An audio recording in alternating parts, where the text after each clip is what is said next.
21वीं सदी की रेल हाइड्रोजन से चलने वाली है। भारतीय रेलवे के इतिहास में आज यानी 17 जुलाई को एक नया स्वर्णिम अध्याय जुड़ गया है, जब प्रधानमंत्री नरेंद्र मोदी ने देश की पहली हाइड्रोजन ईंधन से चलने वाली ट्रेन को हरी झंडी दिखाकर रवाना किया है। इस ट्रेन के बारे में पूरी जानकारी आप सुनेंगे तो आप हैरान हो जाएंगे, क्योंकि बहुत खास है ये ट्रेन। इसका किराया कितना है, कहाँ ये चलेगी, किन किन देशों में अभी तक चलती आई है, क्या है आने वाले समय में इसका पूरा प्रोजेक्ट, सब कुछ आपको बताएंगे। इस वीडियो को आप ध्यान से सुनिएगा और शेयर कीजिएगा और अपनी राय जरूर दीजिएगा। नमस्कार, मैं हूं आपके साथ ममता तिवारी और आप देख रहे हैं न्यूज़ 18 का डिजिटल प्लेटफॉर्म। आज यहां से देश को पहली हाइड्रोजन ट्रेन मिली है। आज का दिन बेहद खास है। खास दिन क्यों है? क्योंकि आज देश को अपनी पहली हाइड्रोजन ट्रेन मिली है। खुद प्रधानमंत्री नरेंद्र मोदी ने इस ट्रेन को हरी झंडी दिखाकर देश को सौंप दिया है।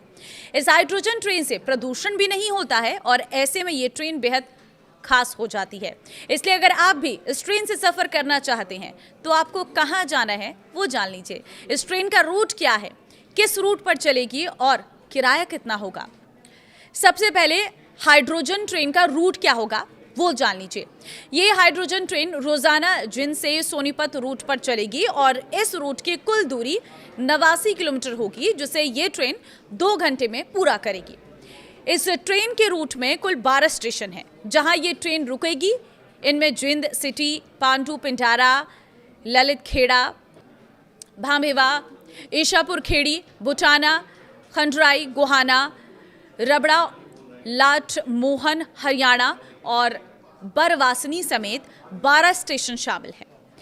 तो किस किस टाइम पर ये चलेगी ये भी जान लीजिए। देखिए, जिंद से सुबह 7:40 पर ये चलेगी, फिर सोनीपत सुबह 9:40 पर पहुंचेगी। इसके बाद ट्रेन सुबह 10:30 बजे सोनीपत से चलेगी, फिर दोबारा 1 बजे जिंद पहुंचेगी।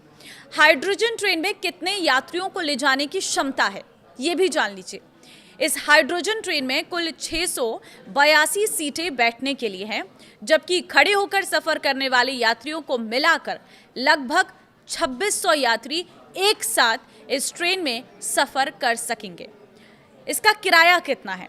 तो देखिए, हाइड्रोजन ट्रेन का किराया बढ़ाया नहीं गया है, यानी बाकी ट्रेनों के जितना किराया है उतना ही इसका किराया रखा गया है, ताकि रोजाना सफर करने वाले यात्रियों पर दबाव न पड़े।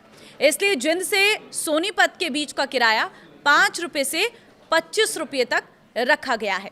इस ऐतिहासिक शुरुआत के साथ ही भारत दुनिया के उन गिने चुने और खास देशों की कतार में शामिल हो गया है जिनके पास ये आधुनिक और पर्यावरण के अनुकूल तकनीक मौजूद है। अगर विश्व स्तर पर इस तकनीक के इतिहास की बात करें तो दुनिया की सबसे पहली कमर्शियल हाइड्रोजन ट्रेन जर्मनी में चली थी साल 2018 में। फ्रांसीसी कंपनी एल्स्टॉम द्वारा बनाई गई कोराडिया आइलैंड नाम की ट्रेन को जर्मनी के रेल ट्रैक पर पहली बार उतारा गया, जिसने पूरी दुनिया को प्रदूषण मुक्त सफर का नया रास्ता दिखाया था। जर्मनी की बड़ी कामयाबी के बाद दुनिया के कई अन्य शक्तिशाली देशों ने भी इस दिशा में तेजी से कदम बढ़ाए। आज के समय में की अगर मैं बात करूं, चीन, जापान, फ्रांस, इटली और अमेरिका जैसे विकसित देश तो अपने यहाँ हाइड्रोजन ट्रेनों का व्यावसायिक संचालन कर रहे हैं या फिर बड़े पैमाने पर इसका सफल ट्रायल यानी कि परीक्षण कर रहे हैं। अब भारत भी इस एलीट क्लब का हिस्सा बन चुका है। सोचिए कितनी अच्छी बात है।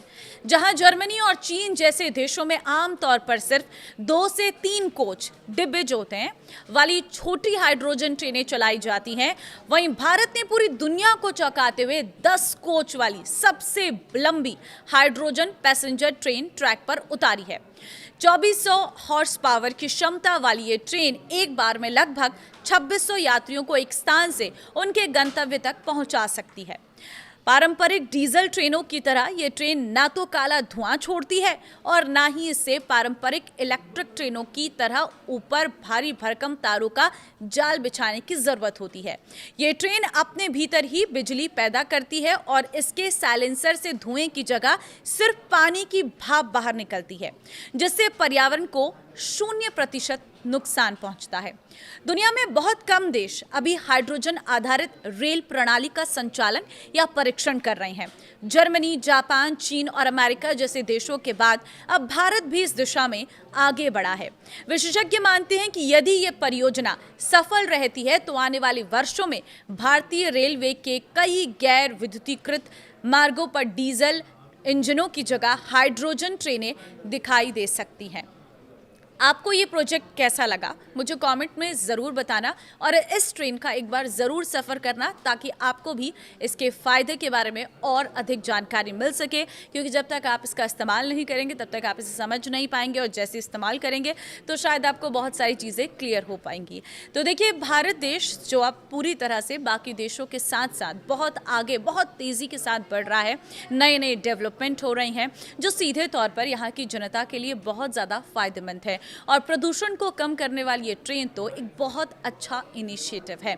अब आप इसको लेकर क्या कहते हैं मुझे कमेंट में अपनी राय ज़रूर देना और क्या इसमें सफ़र करना पसंद करेंगे और आपको क्या लगता है किन रूटों पर इसको और चलना चाहिए वो भी ज़रूर कमेंट में बताना। नमस्कार।